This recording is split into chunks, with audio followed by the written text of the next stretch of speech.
Hello everyone, instant upma ఎలా తయారు చేసుకోవాలో చూపిస్తాను. ముందుగా ఉప్మా ప్యాకెట్ తీసుకున్నాను.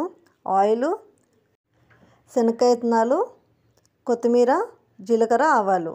తయారు చేసుకునే విధానాన్ని చూపిస్తాను. నేను ఉప్మా ఇది ఎలా ఉందో అని ఒకసారి ఓపెన్ చేసి ఒక ప్లేట్లోకి తీసుకున్నాను. అందులోనే జీలకర్ర, ఆవాలు అన్నీ వచ్చాయి. ఆనియన్, పచ్చిమిర్చి అన్నీ దాంట్లోనే కలిపి వచ్చాయి.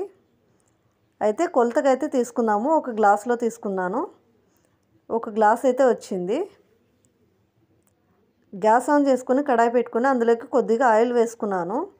ఆయిల్ వేడైన తర్వాత కొద్దిగా జీలకర్ర, ఆవాలు, శనక్కాయ విత్తనాలు వేసి కొద్దిగా వేయించుకుందాము. ఇవి శనక్కాయలు వేసుకోవడం వల్ల కొద్దిగా టేస్ట్ వస్తుంది బాగా.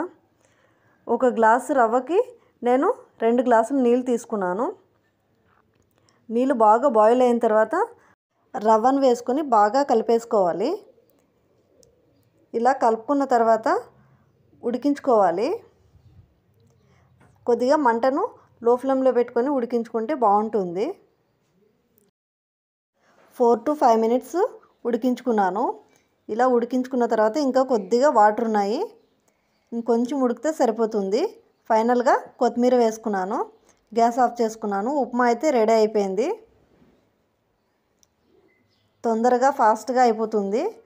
మార్నింగ్ టైంలో హడావిడి లేకుండా చాలా ఈజీగా చేసుకోవచ్చు. ఎలా వచ్చిందో ఒకసారి చూపిస్తాను. చాలా బాగా వచ్చింది. జీలకర్ర, ఆవాలు వేసుకోకపోతేనే బాగుంటుంది. ఎందుకంటే ఆల్రెడీ దీంట్లో వచ్చినాయి కాబట్టి నేను కొద్దిగా వేసుకున్నాను. ఇంకా శనక్కాయ విత్తనాలు కూడా వేసుకున్నాను. టేస్ట్ చాలా బాగుంటుందని. టేస్ట్ ఎలా వచ్చిందో ఒకసారి తిని చూస్తాను.